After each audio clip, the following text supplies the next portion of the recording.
And we're back. We are resuming with panel 3 against Empire. And the first presenter on this panel is joining us remotely.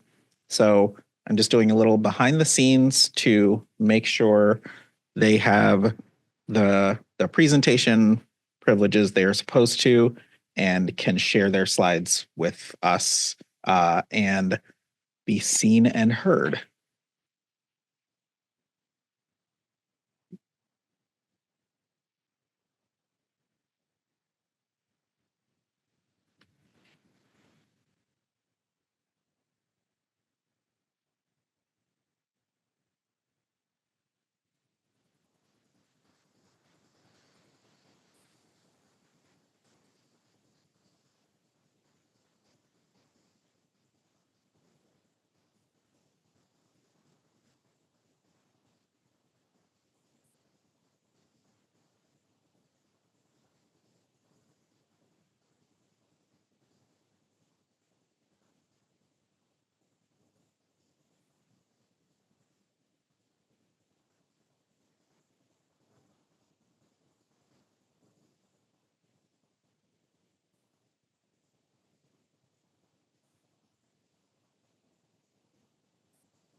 All right, welcome back from lunch, everybody.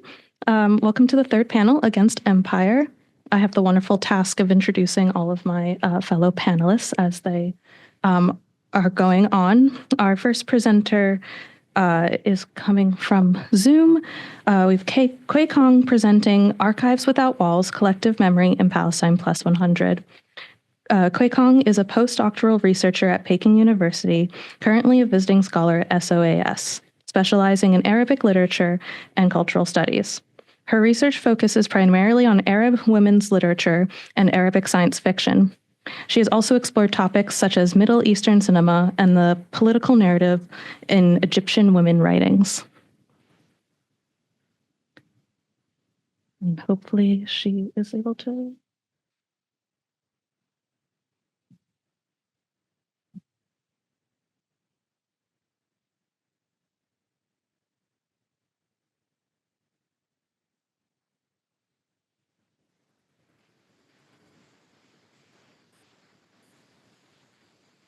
Okay. All right.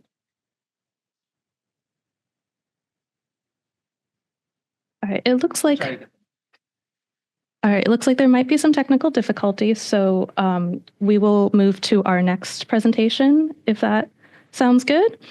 So our next presenter is Seong Kim with the presentation "Subverting and Reclaiming the Archive: Embodied and Affective Archival Practices in Octavia Butler's Kindred." Seong is a first-year PhD student at UC Riverside. Her research focuses on contemporary literature and cultural studies, with particular attention to speculative fiction, graphic novels, and film. She has published academic essays and delivered presentations on topics such as posthumanism, science and technology, and the intersections of spatiality and temporality. Her publications include Resistance of Automated Marionette, The Present and Future of Artificial Intelligence and Labor in Sleep Dealer, and Railway Imperialism and Asian Steampunk Cyborg in Ken Liu's Good Hunting, among others.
Thank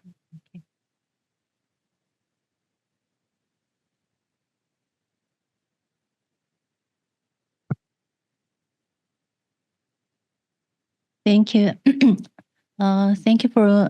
Lucy, for introducing me, and thank you all for joining my presentation.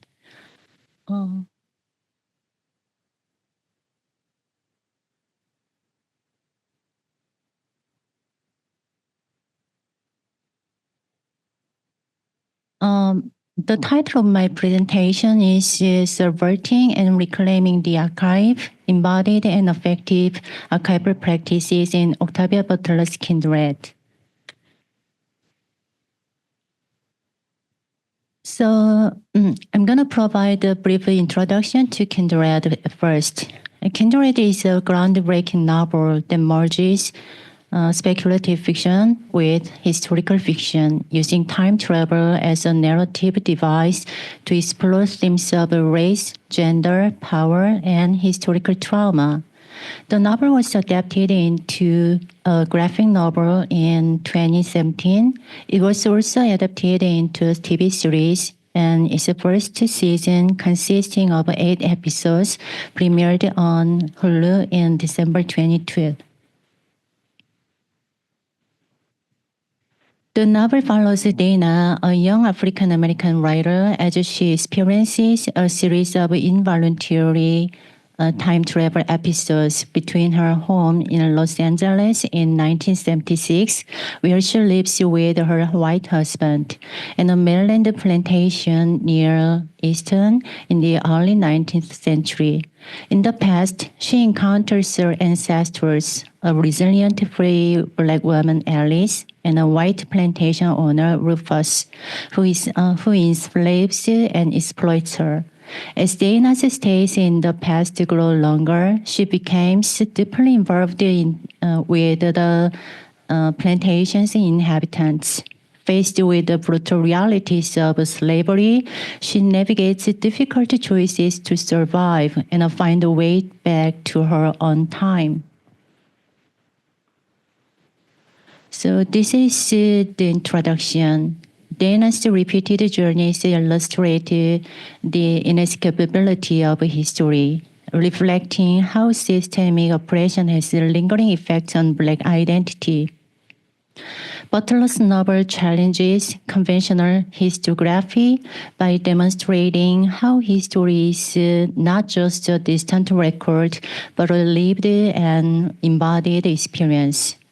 Through Dana's encounters, the novel critiques the way in which historical narratives are shaped by those in power, questioning whose voices are remembered and whose are silenced.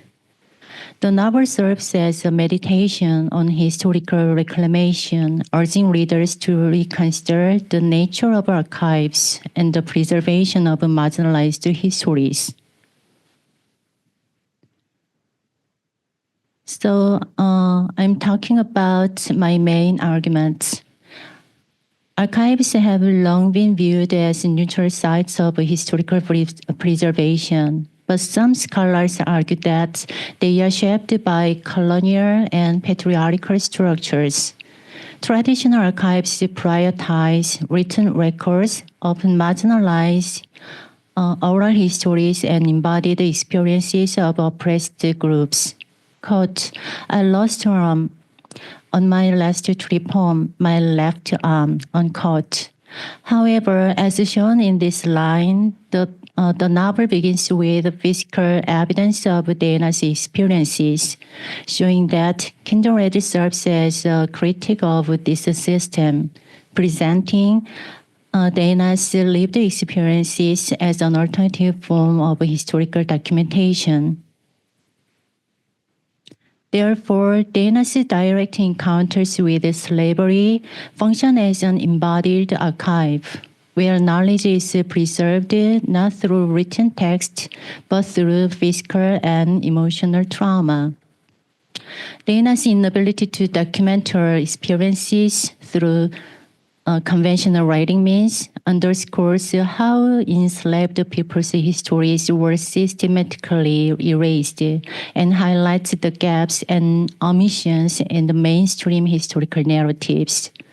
Quote, it's surprising what you can get used to as long as it happens a little at a time, unquote. This line reflects the normalization of oppression and how historical violence is often minimized in archival records.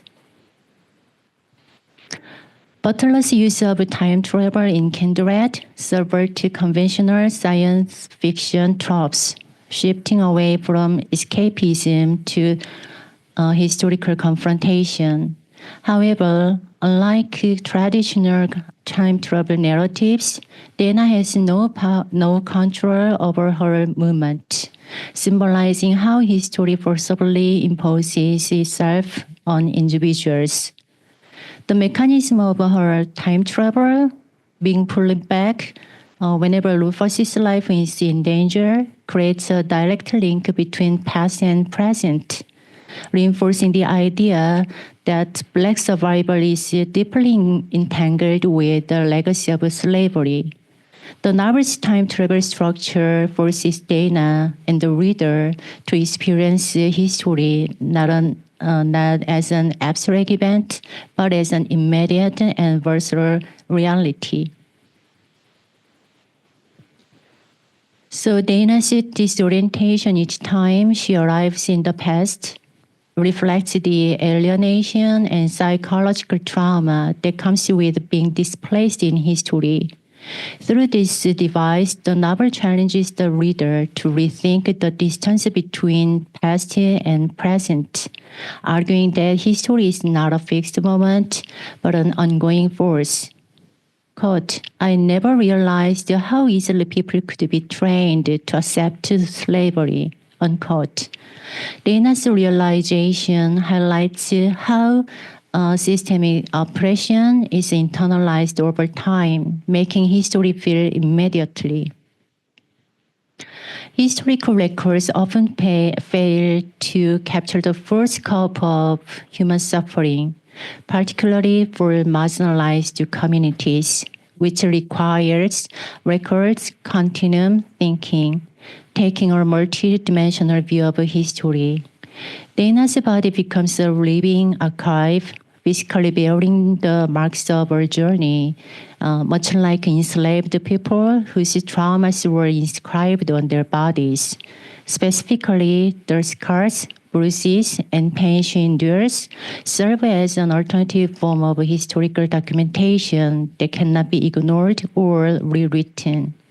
In this way, the novel suggests that some histories can only be fully understood through bodily experience as opposed to detached academic study. Dana's presence in the past forces her to move beyond the intellectual knowledge of slavery and confront its brutal realities firsthand. Her increasing familiarity with violence and oppression demonstrates how enslaved individuals adapted to survive within an inescapable system.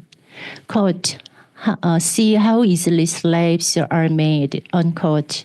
This chilling statement underscores how oppression is both systemic and psychological, shaping identity and agency. Quote, there was no shame in being beaten. The shame was in accepting it, unquote. This line shows that Dana resisted the silencing of Black suffering.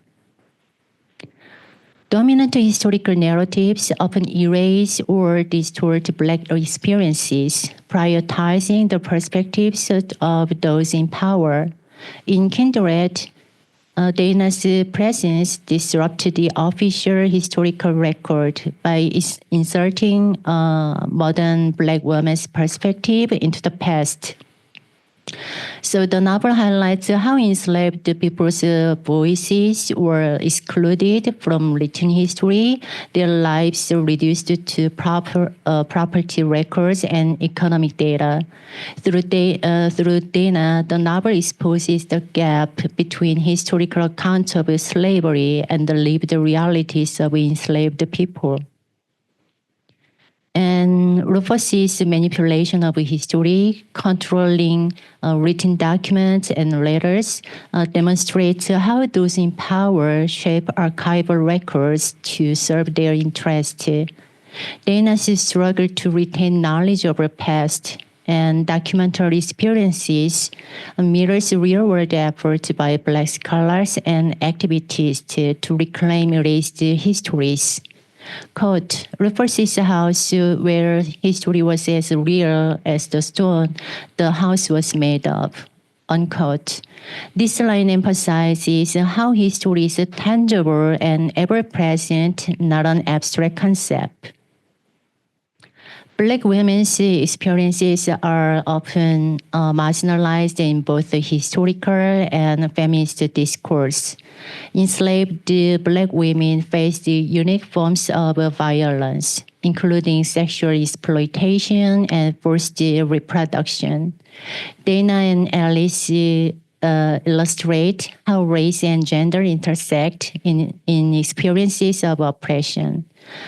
Alice's fate, forced into a non-consensual relationship with Rufus, underscores the lack of agency for enslaved women. Quote, she had no right. She was property. Unquote. Alice's first relationship with Rufus exemplifies how enslaved Black women were dehumanized.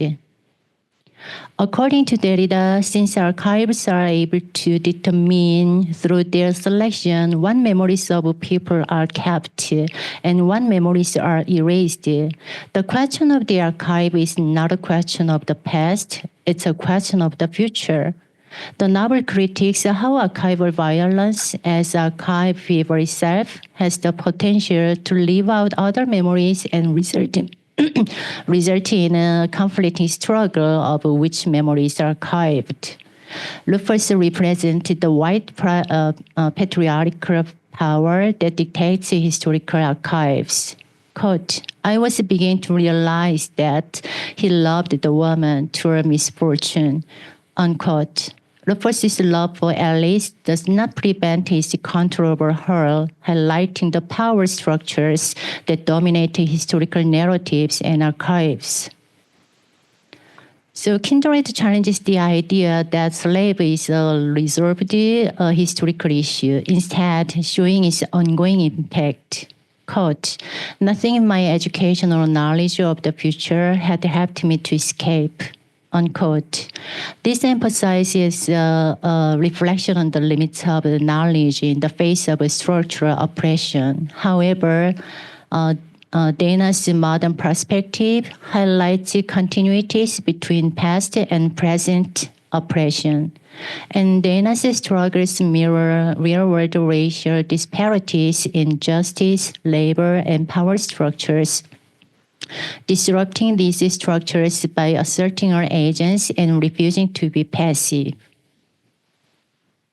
And memory serves as an alternative to written history, particularly for marginalized communities. Dana's traumatic experiences reinforce the importance of personal memory in reclaiming lost histories. The novel suggests that historical preservation should include oral traditions and affective experiences and should be presented as an active and living entity rather than a static past. Quote, the pain was a friend. Pain had never been a friend to me before, but now it kept me still. Unquote. This line suggests that memory, like pain, ensures that history is not forgotten. The novel also emphasizes the importance of knowing and reclaiming one's lineage. Rufus's control over his enslaved children symbolizes historical barriers to self-definition. However, Dana's presence in history is both a personal and political act of reclaiming her ancestry. Quote, if I killed him, I'd be killing myself, unquote. Dana realizes her connection to Rufus, underscoring the inescapability of lineage. Dana must ensure her own ancestry's survival, reflecting the fragile continuity of Black family histories. So this is my conclusion. Kindred challenges dominant historical narratives by centering embodied, lived experience over written records, and thereby questions traditional archives, arguing for alternative modes of historical preservation. Dana's journey represents an act of radical self-definition and historical reclamation in which memory, storytelling, and lived experience are critical in reconstructing erased histories. In this sense, the novel presents history as an ongoing force, urging readers to recognize the lasting impact of slavery and to engage critically with history. This is works cited. Yes. So this is the end of my presentation. Thank you for listening.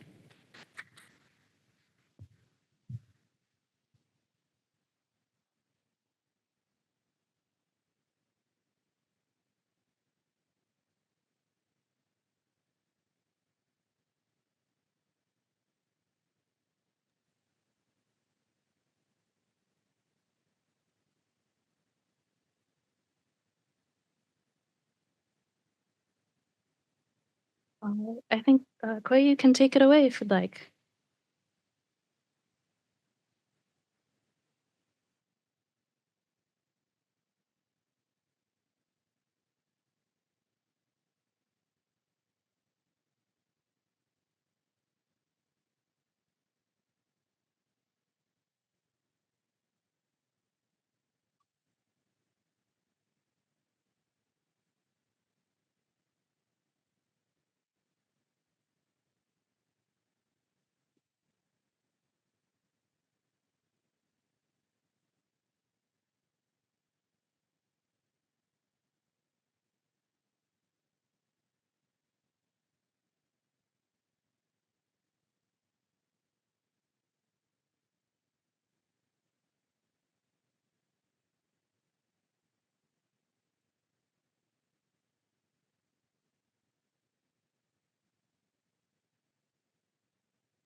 I'm sorry, is there any problem? Should I begin? I can't hear any voices. I'm sorry.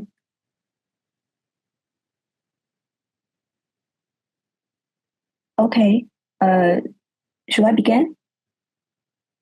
Okay. Thank you. Because I can't hear any sounds in the. Okay. I will just begin. Thank you. Thank you all for this opportunity. And good afternoon, everyone. Today I will be presenting my research titled "Archives Without Walls: Collective Memory in Palestine Plus 100," exploring how speculative fiction serves as archival resistance in Palestinian literature. So this is the main content. And about this book, in 2019, editor Basma Galaini published this book, Palestine Plus 100, the first Palestinian science fiction anthology. And this groundbreaking collection features 12 Palestinian writers imagining their homeland 100 years after the Nakba, the catastrophic displacement of approximately 700,000 Palestinians during the 1948 war. And science fiction has not traditionally been a common genre for Palestinian writers, making this anthology a significant literary intervention that challenges conventional approaches to Palestinian narratives. And as Galaini notes, science fiction is rare among Palestinian writers because, quote, the cruel present and the traumatic past have too firm a grip on Palestinian writers' imagination for fanciful ventures into possible futures, unquote. So this connects to what Lebanese writer Walid Sadek calls the protracted now, present endlessly postponed by the lack of coherent pasts and futures. So for Palestinians, this temporal disruption stems not from an absence of the past, but from its overwhelming presence too immediate to allow imagination beyond it. So I approach these narratives through the concept of archives without walls, narratives that preserve collective memory outside traditional archival structures and resist imposed amnesia. So when conventional archives are destroyed, appropriated, or rendered inaccessible, alternative archival practices become necessary. These stories function as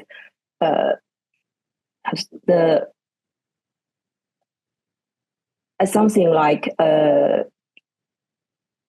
repositories, historical facts, repositories of collective memory that exist beyond physical institutions, preserving not only historical facts, but also affective experiences, cultural symbols, and potential futures. So this about the Nakba. So the Nakba of 1948 represented not only a human catastrophe, but also an archival catastrophe. Palestinians left behind documents, photographs, land deeds, and cultural artifacts. This material evidence of their historical presence. So this led to what Israeli historian Ilan Pompey terms, quote, the memory side, the systematic erasure of evidence supporting Palestinian claims to the land. So since 1948, Palestinian archives have been destroyed, confiscated, or rendered inaccessible, creating the need for alternative memory practices.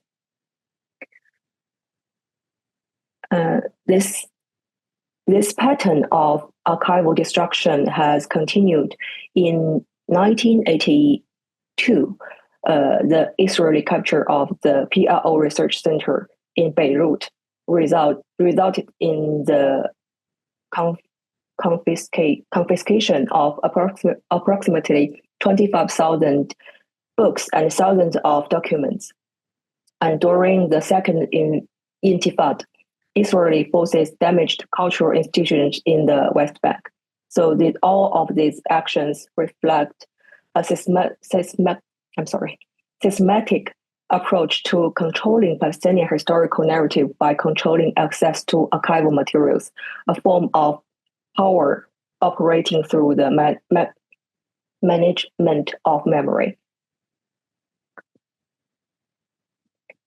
And the physical barriers fragmenting Palestinian territory restrict both the movement of people and the flow of historical knowledge.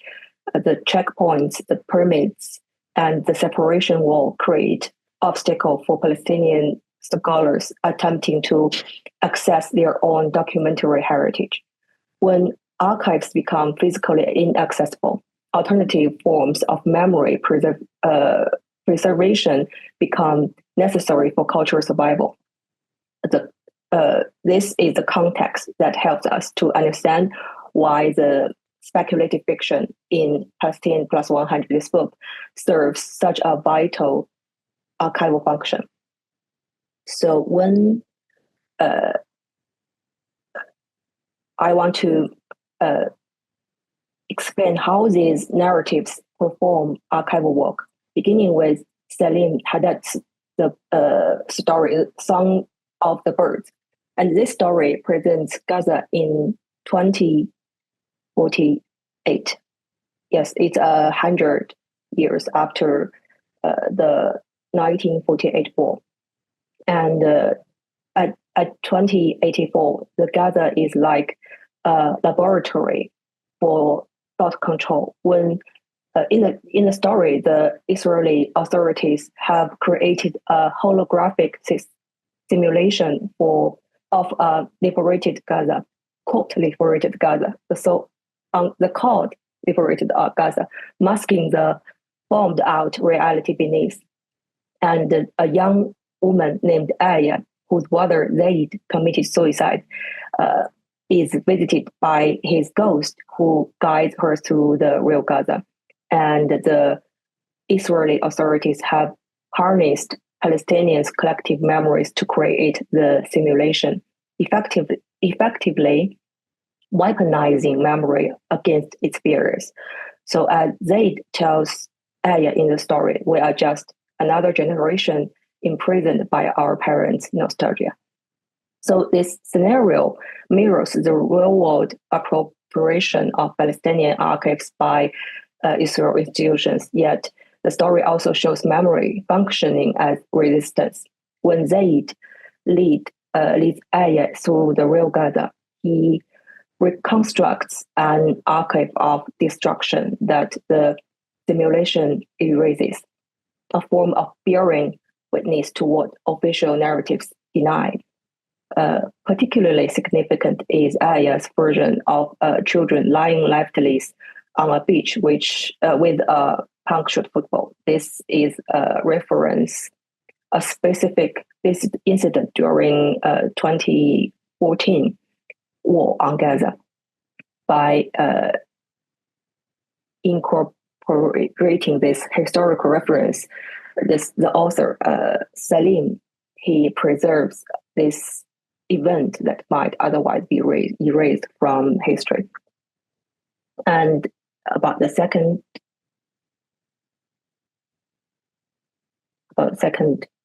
story, The Key, by Arwa Hamid.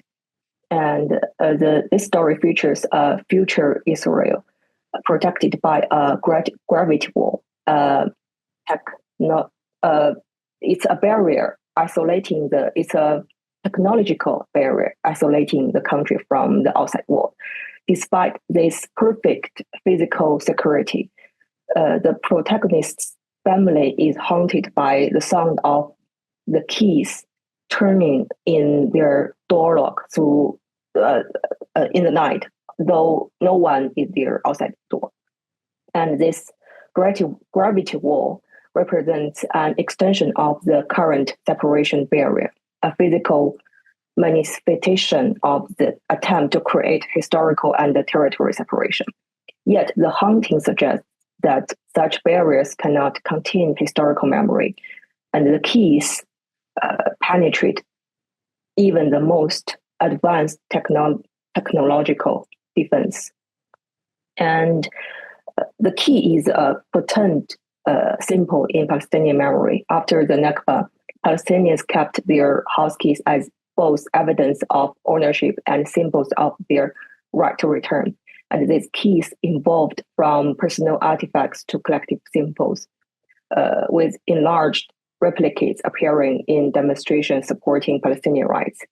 And so in Hamid's story, the hunting key represent what Deanna Taylor calls a repertoire of embodied memory that persists despite the archive's destruction. So when there's a doctor in this story, and when he tries to describe when he tries to suppress the symptoms to when he hears there's sound outside the door, and he tries to destroy his own dog in desperation. So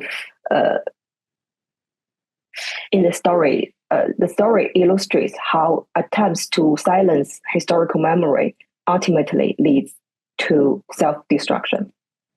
And the third story, The Association by Samir Al-Yusuf, presents the most explicit engagement with archival themes set up to and this story set after a fictional 2028 peace agreement. The story centers on the murder of a historian in a society where studying the past is forbidden and forgetting is considered the path to peace. So this addresses the politics of archival access in the Israeli-Palestinian context. And the phrase repeated throughout, quote, "Don't talk about what happened before," unquote, equals actual political discourse that framed Palestinian historical claims as obstacles to peace, serving as a metaphor for how peace processes often demand Palestinian relinquish not only material claims, but also historical memory. And the resistance group in the story, there are several words to describe these groups. It's jidar, it means wall in Arabic, and juzur, it means roots, and madhaf, it means museum, function as underground archives preserving different aspects of suppressed history, and their names reveal their archival function, documenting the Gaza blockade, recording land reclamations, and preserving occupation memory. So when the protagonist, a journalist named Zaid, when he tries to investigate the historian's murder, he becomes a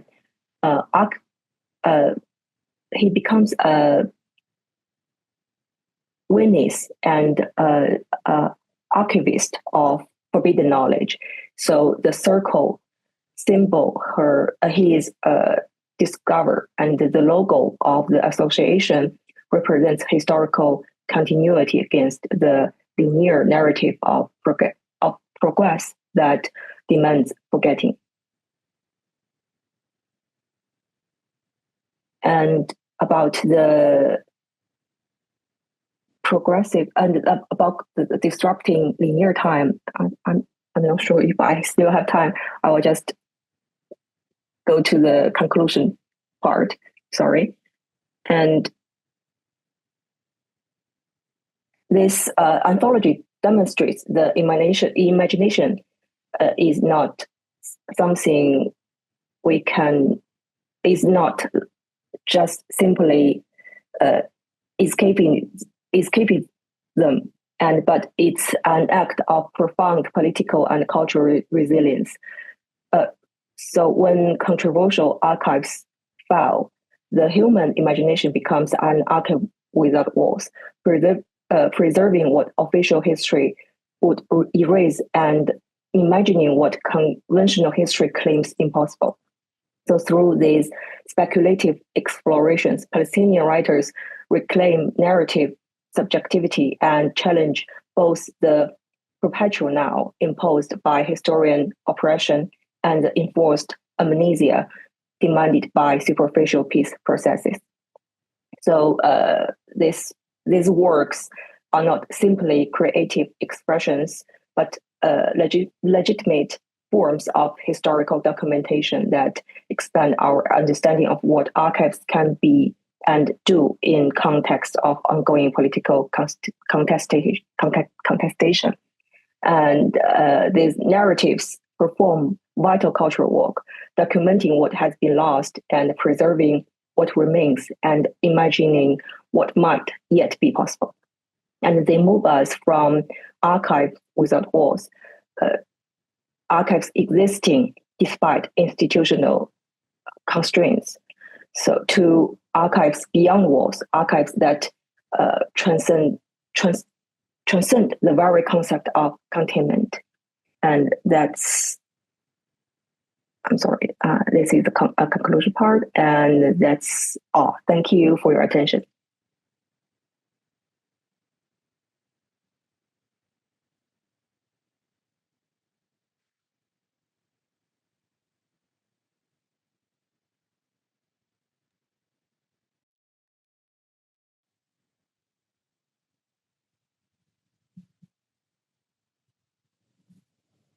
All right, I get to introduce myself now.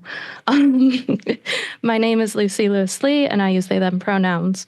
I'm in the dual degree Master's in Children's Literature and Master's in Library Science program at Simmons University in Boston. I previously received my bachelor's degree in Literatures and English at Bryn Mawr College, where I also developed an interest in special collections and material culture. My research interests have focused on Indigenous youth literature, spatial theory and heterotopias, and storytelling practices.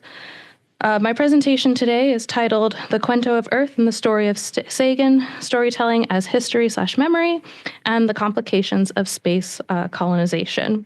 So let me just get this set up.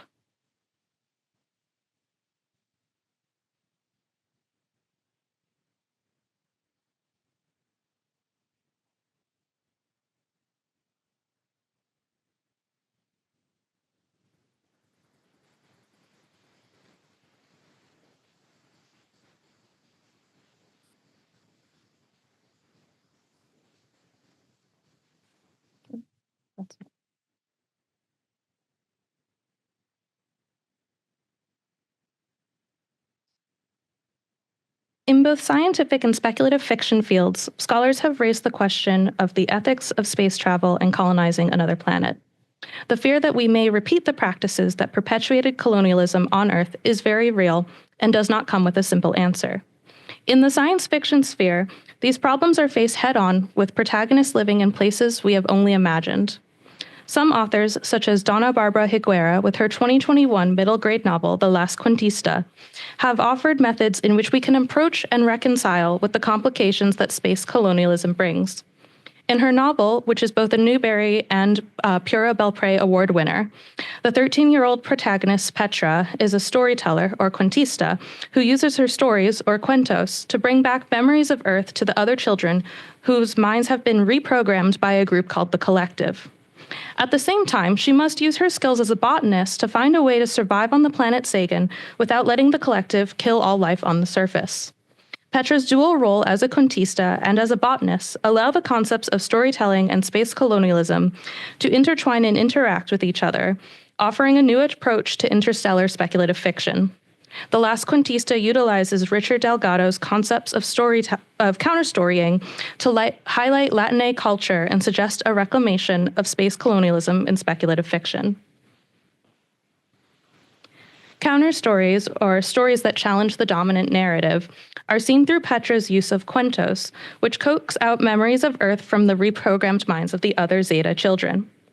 Delgado, in his work in critical race theory and legal writing, posits the idea of counterstories as a way to challenge the dominant narrative, or narratives of power. He describes stories, parables, chronicles, and narratives are powerful means for destroying mindset. By sharing stories and listening to narratives that are different from the dominant perspective, Delgado argues that we are able to change our outlook and be open to differences.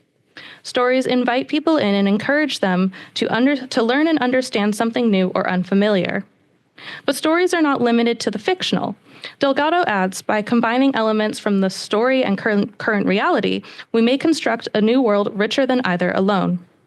This is a sentiment that is often echoed in speculative fiction, particularly in spaces such as Afrofuturism, as Walida Imarisha writes in the introduction to the anthology Octavia's Brood. We are dreaming new worlds every time we think about the changes we want to make in the world. By imagining a future better than today, we are imagining a new world that takes both memory from reality and potential from imagination to create something better than what we know. Stories are repeatedly emphasized in The Last Contista, from Petra's own insistence that she was meant to be a contista, to Ben's final words, "A world without story is lost." Stories, real and fictional, are central to the novel and how Petra navigates the world around her. Story then becomes intertwined with history and memory through the collective's efforts to create a new history and Petra's ability to bring memories back through cuentos. When we are first introduced to the collective, it is through a new segment that Petra's parents are watching, and secretly also Petra. The collective announces, "With your trust, we can erase the hurt and pain of the past. We will create a new history." The method for erasing the past is later revealed to be wiping everyone's memory so they have no recollection of who they are. Petra's dad, in response to the news segment, comments, "It will be our job to remember the parts we got wrong and make it better for our children and grandchildren, embrace the differences, and still find a way to make peace," highlighting the flaws in the collective's beliefs. Much like Delgado and Imarisha suggest that we must utilize the past as well as stories to create the future, Petra's dad also believes that remembering our mistakes will help us make better choices moving forward. Toni Morrison highlights the role of memory in the creative process when she writes, "Memory is for me always fresh, in spite of the fact that the object being remembered is done and past." For Morrison, stories reiterate memories and remind us of what has already been done, which allows us to reflect on our actions and make new decisions. Petra's dad is echoing the same sentiment when he disagrees with the collective, and that belief is also ingrained into Petra later when she must fight against the collective. Stephanie Tolliver also emphasizes storytelling in speculative fiction for minorities in her article, Can I Get a Witness?, as she analyzes the way in which a young Black girl uses counterstories to ask readers to bear witness to her life experiences. She argues that testimony in speculative fiction offers a way to affirm the knowledge that Black women hold, which can also be applied to other women of color. Tolliver defines what she describes as testimony in fiction. Testimony is a dialogic exercise between storyteller and audience, where the audience is asked to vicariously experience what the testifier has gone through and affirm the storyteller as a source of legitimate knowledge while also agreeing to do something with that knowledge beyond a mere personal change. Testimony, much like memory and counterstorying, brings reality into fiction and requires the audience to affirm what the storyteller has experienced. Tolliver also adds that the audience must commit to making some sort of larger change, repeating the idea that we should use knowledge of the past to make better decisions for the future. We bear witness to the past in order to reckon with it and guide ourselves to something better and new. Petra continues to reflect this as she decides to help the other children. Now, I need them to hear the stories. Hopefully, these stories from Earth will remind them of who they are and who their families were. Her cuentos, although fictional, contain enough details about reality that it coaxes the memory of the children's past out and reminds them of their own identities. These memories then guide them to join Petra on Sagan and defect from the collective, through understanding of all that they have gone through to get there in the first place. Petra also reiterates her father's idea, saying, "What the collective doesn't understand is by honoring the past, our ancestors, our cultures, and remembering our mistakes, we become better." In her words, memory and history are intertwined, particularly as they have no written history to go on but must rely on their memory of Earth. Through memory and the history of all that have come before them, they are able to continue forward in time with an informed view. By honoring Petra's ancestors and her connection to her Latine culture through her identity as a cuentista, she's able to venture out into unknown worlds and make her own decisions on how she should move ahead. The power of counterstorying in establishing a collective memory is strengthened by the fact that this is a middle grade novel with a middle grade protagonist, lending itself to the particular context of children's literature. Tolliver leans into this in her focus on the counterstories of young girls. She notes that, among other benefits to creating testimonial stories, young girls perform possible futures through writing speculative fiction. When you are young, the future can be endless and wide, and there's simply more possibility to explore than when you are an adult. This is reflected frequently in Petra's identity as a cuentista, which she links back to her abuelita, whom she calls Lita. As the collective attempts to wipe her memory the first time, she imagines Lita telling her, "Proclaim to the universe what you will be, now, tomorrow, years from now." Particularly in comparison with Lita, Petra is imagining futures that stretch further than most, and this can be reflected back on the middle grade reader intended for this book. Part of her ability to challenge the collective comes from her adaptability from being unprogrammed and young, concepts that can be considered one and the same. Tolliver also adds, "Stories are more than just basic commentary, for they are a means to reaffirm the humanity of the storyteller because they share their lives with those willing to listen." Children's literature serves a unique purpose to not only affirm children's experiences, particularly the experience of children of color, but share new experiences that broaden the world around them. Petra shares her stories not only to save the children around her, but to affirm her experiences as a cuentista and as a young Latina girl. The Last Cuentista also uses its setting in space to contribute to debates around space colonialism using the same principles of acknowledging and reckoning with the past, with Petra and the collective representing two different methods of colonizing another planet. The novel continues a long tradition of space colonialism in speculative fiction, which Lorenzo Veracini describes, writing, "Settler colonial science fiction typically frames the colonization of other planets within the assumption that colonizing other planets will be a necessary response to emergent contradictions or catastrophic events." The Last Cuentista continues this framing, as in the novel they must leave Earth because Halley's Comet is going to hit the planet. Only a select few are chosen to leave in order to ensure the survival of the human race, and Petra is seen at the beginning of the novel grappling with the fact that the decision was made for her due to her parents' contributions to the spaceships and future colony. She tells the reader, "I'm supposed to feel happy my parents were chosen to go to the new planet Sagan, but I feel like I've been given the last glass of water on Earth and I'm just gulping it down while everyone watches." Petra identifies an imbalance in the setup for this type of space colonization fiction, as there is a determined right person allowed to go and a wrong person that should stay behind and die. She acknowledges that what is happening is unfair, even if she cannot do anything about it. Her acknowledgement is the beginning of identifying the issues of colonialism in this novel. On top of Petra's reluctance to go to space when so many others are left behind, there's also the fact that she isn't supposed to be going at all. Petra has retinitis pigmentosa, an eye defect that limits her vision. Her parents omitted this when they applied for the ship, with Petra noting, the organizers don't want someone with a genetic defect like my eyes for the new planet. Petra's family is completely sidestepping the requirements for space travel in order to keep their family together. Despite this, Petra is allowed to board, even when Ben realizes that she cannot see well. Petra recognizes that her participation in the space travel and colonization that occurs is based on a specific set of protocols that she doesn't even fit, leading to an even larger feeling of injustice. Conversations in actual scientific circles surrounding the ethics of space travel begin to tie neatly into these moments of the novel, contextualizing Petra's internal mindset with ongoing conversation. Alina Utrata explains why space colonialism is problematic and needs to be considered. Imagining outer space as an empty frontier, however, is a conceptual invention. It relies on the process of territorialization, or imagining space as geospatial plots of territory, which can be claimed as territorial property. Notably, this conceptual transformation also underpinned earthly colonialism and indigenous dispossession. Utrata reminds us of the history of colonialism here on Earth and the issues that it brought, echoing the sentiment that Petra has about remembering our past. She also identifies one of the crucial issues of space colonization, viewing space as empty and therefore acceptable to colonize.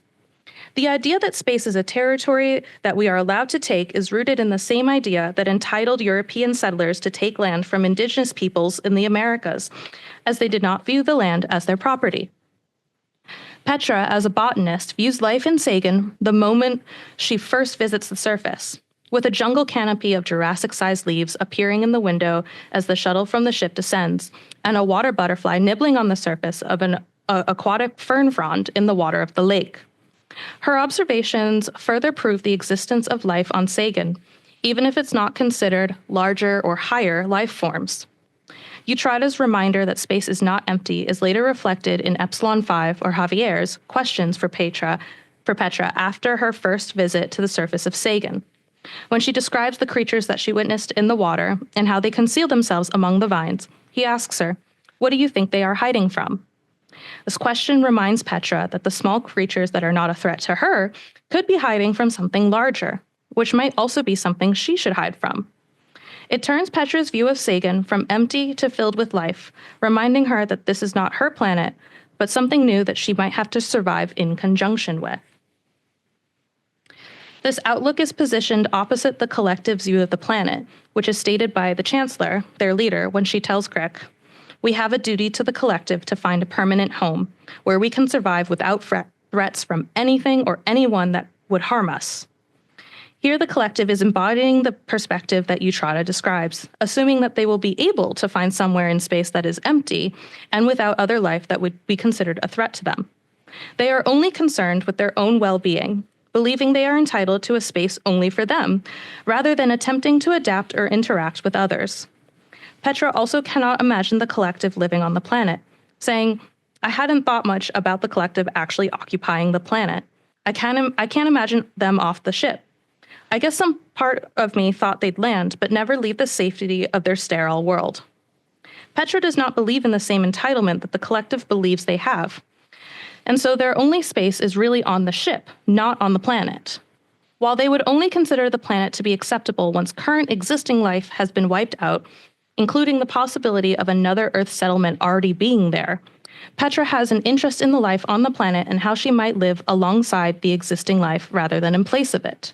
She's also more willing to acknowledge the complicated history of occupation and colonization that comes with humans living on a new planet, which enables her to make her decisions carefully and informed by the past, particularly by utilizing her storytelling abilities to bring the past into the present.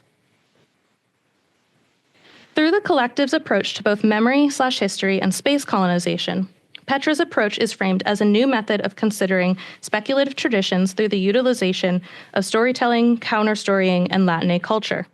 While the novel ends on an uncertainty, is the other settlement alive? Will Petra and her friends survive on the planet alone?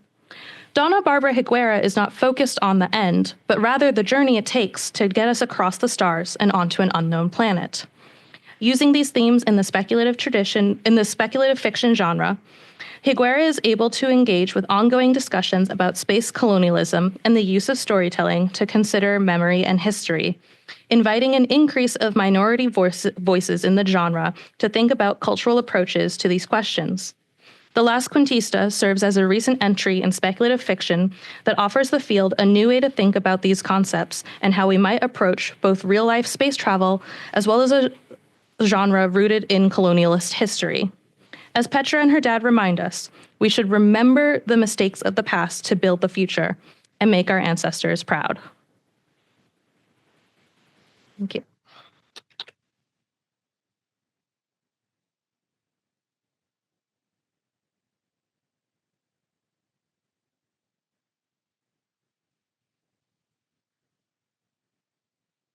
All right, so we have our final presenter now, which is who's Sonji Shah with Unearthing the Archive, Silver Mining in Contemporary Speculative Fiction. Sonji Shah is a second-year PhD student at Cambridge University. Their thesis is on geologic speculative fiction, memory, and relationality. They previously studied at SOAS and Goldsmiths, focusing on constructions of race and on untranslatability. Currently, they co-convene the Ambivalent Archives Network. They also enjoy speculative and surrealist creative writing. All right.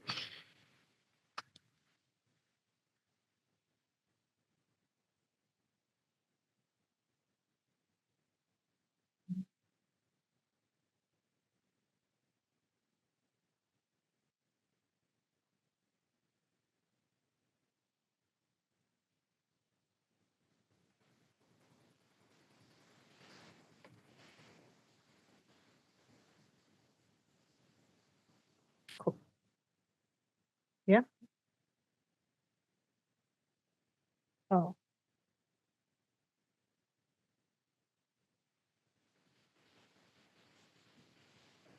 Yeah. Oh, that. Okay. And then this one. Next. Cool. Okay. Thanks for the introduction. So my presentation is going to be on unearthing the archive, silver mining, and contemporary speculative fiction. And my thesis is on geologic speculative fiction. So I'd appreciate any hints on books with rocks in sci-fi and fantasy. All right. So speculative fiction and geology have a long and often forgotten history together. As 19th century hollow earth sci-fi was busy inscribing the earth with meaning, so were the beginnings of the discipline of geology steeped in speculative fictions about the earth. The following decades consolidated geology as a natural science, which led to a relatively neutralized understanding of the earth. However, the climate crisis and the geological era of the so-called Anthropocene have given rise to a contemporary subgenre of geologic speculative fiction.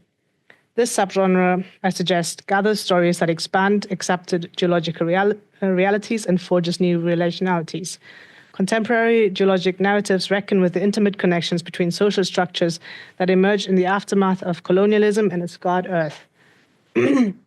They respond to the current moment through reference to a geologic past, illustrating the interdependence of human and earth, highlighting the artificial lines that divide geos and bios, and naming the racialized violence that produce what Catherine Yusuf has termed ongoing inhuman intimacies.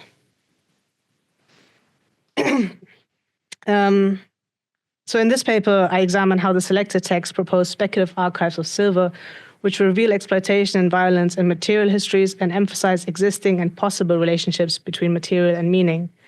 N.K. Jemisin's Stone Sky, Silvia Morena Garcia's Mexican Gothic, and R.F. Kuang's Babel seem to have few commonalities aside from the genre of contemporary post-colonial speculative fiction. However, each writer threads silver through the narrative as an underlying current, a subdued underground that is quietly crucial to the narrative. Silver's material history is suffused with global power dynamics. As Helen Hills writes of early modernity, time and place were splintered by silver as well as brought into relation by it. The ways in which silver shaped the world remain understudied, with histories of mining, of enslavement and indenture often erased from the study of silver objects in European aristocratic courts. Compared to other precious metals, silver requires processes of refinement and purification, which created an association with purity. As Hills writes, silver improved its users. The commodity fetishism of silver required specific geopolitics of race, which interlaced systems of enslavement with mining. By way of Hortense Spillers, Yusuf argues that before the construction of race through biological sciences, geology required a racialized stratification of the earth as the, quote, principle of extraction demanded inhuman differentiation, unquote. The enhancing status silver created for some white people is directly based on the necropolitics of a racialized underground. And a quote by Yusuf, "It is estimated as many as 8 million may have died from mining accidents, lung diseases caused by the mineral dust, and contamination by the mercury used in processing the silver. This racial stratification is made possible by an extractive grammar of geology at the very level of language where relationality is forged." All three narratives can be read as speculative archives of silver that trace colonial and neo-colonial relations between material, labor, product, and trade. Reading Silver in speculative words defamiliarizes the reader and reveals the underlying logic and imagination that make the racialization of strata possible. I suggest that the texts make up an archive of Silver that does not rely on the prevailing geologos and official methods of historicizing. Instead, I read the text as archives of death, of haunting, and of language, respectively. Sorry. All right. In N.K. Jemison's The Stone Sky, the final book of the Broken Earth trilogy, Silver is a magical relational force emanating from an angry Earth which functions as an archive of death. To briefly outline Jemison's world building, the story is set on a continent marked by environmental cataclysm caused by a sentient Father Earth. The majority population blame so-called origins, people with a sensory connection to the Earth, for the frequent earthquakes. Communities form and break in response to seasons of destructions caused by the Earth's volatile movements. The extraction of the silver-threaded life force relies on a long history of imperial necropolitics, the power to relegate to death. In the first book, protagonist Cyanide learns that young origins are sometimes taken away and barely kept alive in wire chairs as so-called node maintainers, where their bodies and ability to still the earth are used and abused. In short, their otherness is constructed as racial difference through the stratification of the earth, as belonging to an unstable underground that makes for the illusion of a stable overground. The view of their bodies as disposable, as conduits for energy rather than subjects, served the empire's image of progress. In The Stone Sky, the origin of the dehumanizing practice is revealed to have started centuries before with the genocide of the so-called Thnis, the ancestors of origins. The Society of Silanages sought limitless technological advancement through the harnessing of the silver into a Platonic engine. Nassun's daughter, Essen's daughter Nassun, eventually realized the Earth's revenge. Quote, "Here within the Earth's embrace, with its meaning thrumming through her bones, the silver magic comes from life. But then they wanted more magic than just what their own lives or the accumulated eons of life and death on the Earth's surface could provide. And when they saw how much magic brimmed just beneath the surface, ripe for the taking. Although silver is not described as a mineral, it can be easily compared to silver mining. Silver accumulates value while obscuring labor processes, which in this case are indivisible from bodies themselves. Yet another view of silver is as magic. Esson reflects on the word, quote, "It's meaningless, just a word, but maybe you can give it meaning somehow." Positioning silver as magic is not coincidental, but links to long histories of silver in ritual use, for example, as a lunar metal in ancient Greece. Given its role in early modernity, silver was part of multiple epistemologies and cosmologies and their shifting relations. In The Stone Sky, the Thnis uses excess silver for art and pleasure. These relationships to silver exist as geopower, a concept coined by Elizabeth Gross. Quote, "The capitalization on the forces of the universe, or geopower, has the potential to be harnessed as pleasure and as capital accumulation." Gross draws on Foucault's consideration of geography as impacting biopolitics and shifts focus onto non-human forces that do not relegate to death or life, yet form the conditions of possibility for any socio-political relations. In The Stone Sky, geosocial relations culminate in the faces of the dead being trapped on the core at the core of Father Earth, which make up an archive of death that counters official institutional history. Nassun realized that Father Earth remembers centuries of extractive harm through a memory that is both cognitive and material. While Father Earth could be described as anthropomorphized, it is perhaps more accurate to speak of the human as geomorphized. Confronted with recognizable pleading and horrific faces, Nassun understands the affective dimensions of planetary and extractive harm. Father Earth traps people in a purgatorial state. Quote, "Bodies rot in soil after all, and soil sits upon tectonic plates. Plates eventually subduct into the fire under the Earth's crust, which convect endlessly through the mantle." The Archive of Death tells a story of an original violence and stands in contrast to the Empire's stone law, which are stone tablets revealed to perpetuate a redacted and manipulated history in the interest of empire. It goes to show that set in stone does not equate to truth.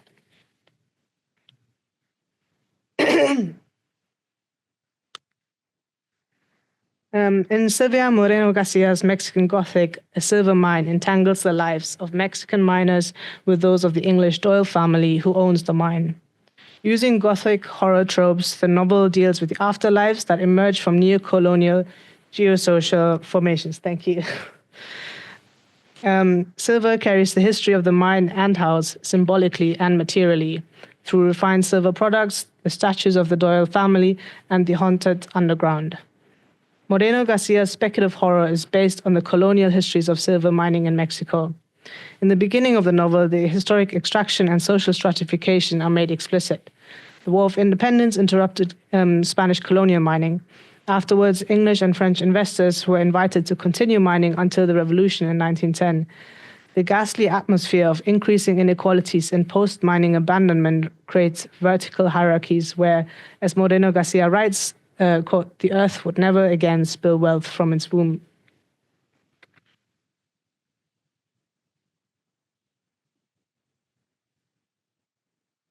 In the novel, a supernatural mushroom infects the inhabitants of the old English manor and its surroundings with the so-called gloom. This gloom is the physical manifestation of the Doyle's patriarch's experiments in immortality, requiring a strictly police bloodline that connects with the mushroom. While the gloom is a life archive of the Doyle's family, it directly links to the dead miners. This shifts the focus from the foreground to the underground. Mexican Gothic links silver to an archive of haunting, which keeps the spatially and temporally distant silver mine intimately related to the Doyle's accumulated wealth. The mine makes the Doyle's material and symbolic wealth possible. It sustains the haunting of the house in High Place and is a site of rebellion against the Doyles and their hold on the land. The Doyle silver preserved social status while actual wealth had declined. Protagonist Noemi considers the inequality between unused silverware and the poverty prevailing in the village below. Florence Doyle explains the family's mind, quote, my uncle brought all the machinery, all the knowledge to dredge it from the dark. Doyle is an important name. The dark underground is contrasted with the shining silver. In the house, silver objects reinforce a timeless claim to power, such as a silver knocker shaped like a fist and English landscape paintings preserved in oil and silver frames. The effective quality of silver, its association with mystery and magic, contribute to the haunted atmosphere. For example, quote, Florence's face, reflected on the silver surface, was elongated and deformed, unquote, illustrating the intimate hold silver has on the Doyles. This haunting is revealed to be sustained by the bodies of dead miners. The men had long been shut down. It is spatially and temporally removed. The vertical distance is highlighted by the Doyle's High Place in the ravine-riddled landscape, of which Naomi wonders how many eager miners hunting for silver had fallen off a cliff. The temporal separation is crucial in the novel. The mine's history is revealed not only as a source of wealth, but as a necropolis that feeds the gloom. Noemi learns that the Doyles used the gloom to kill the mine workers and that those without family were buried in a mass grave in the English cemetery. Virgil Doyle tells her, quote, they needed to die. You must make the soil fertile, unquote. The eugenic ideology of the Doyles is intimately tied to a racialized stratification of the earth. The miners' bodies are already seen as of the earth. Yet the stories of the miners also tell of a strike and of Ruth Doyle, who shoots her family and ends up haunting the gloom herself, eventually saving Noemi. The eugenics of the Doyle's family not only determine who can marry into the family, but who is relegated outside of life. Yet, dehumanizing the miners feeds the Doyle's quest for immortality, which ironically seeks to reach beyond the human.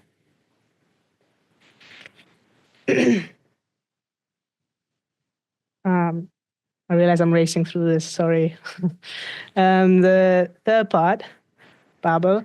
In R.F. Kuang's Babel, silver takes the form of magical silver bars that are worked through the concept of untranslatability to create an effect in the world. Silver working in the novel reinforces imperial power relations between England and China in the 1830s and illustrates how silver was more than a currency, but something that required labor exploitation at its very core. Babel is set between Canton and Oxford, where Robin Swift, a young student of translation, reckons with the institute he has been conditioned to serve. Taken from China by Professor Lovell, who is revealed to be his estranged father, Robin is raised to use his language skills to foster England's geopolitical power.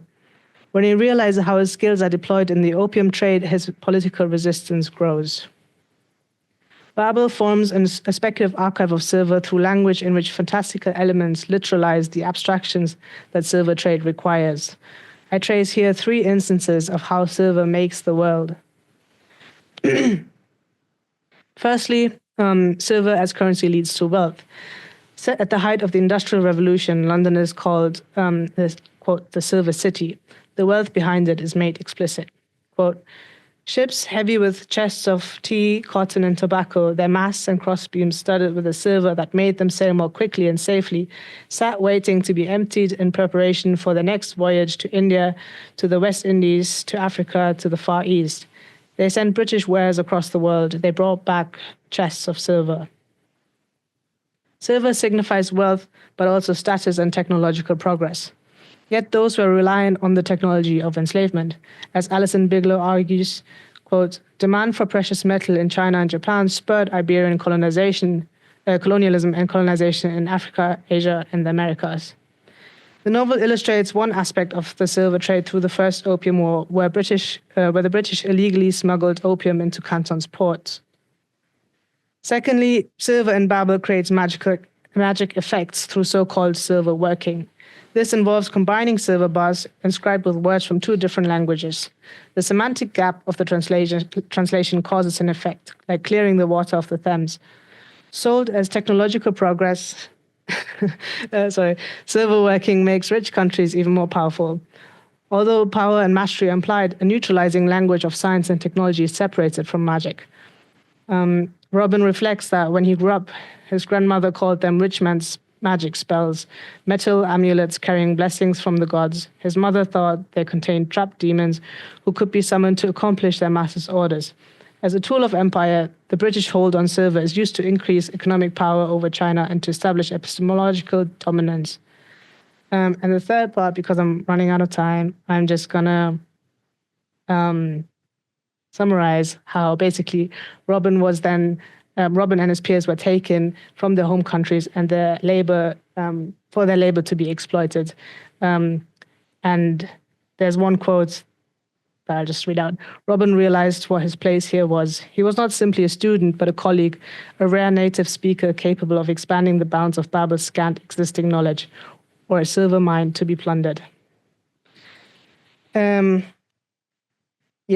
So there are, abstractions in silver, both in the way it's working and the way it's abstracting processes of labor, and that kind of interlinks historical and new materialism. I'm just going to read my conclusion now.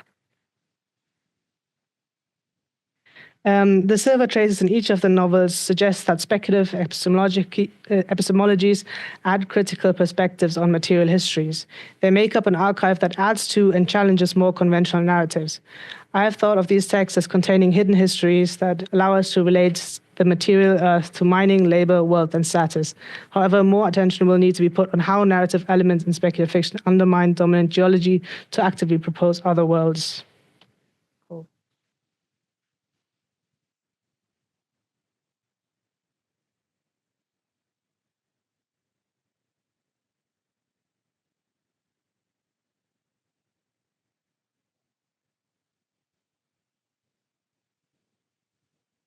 Thank you. We are over our allotted time, but let's take maybe one question from in the room, and I'll check to see if there are any questions on Zoom.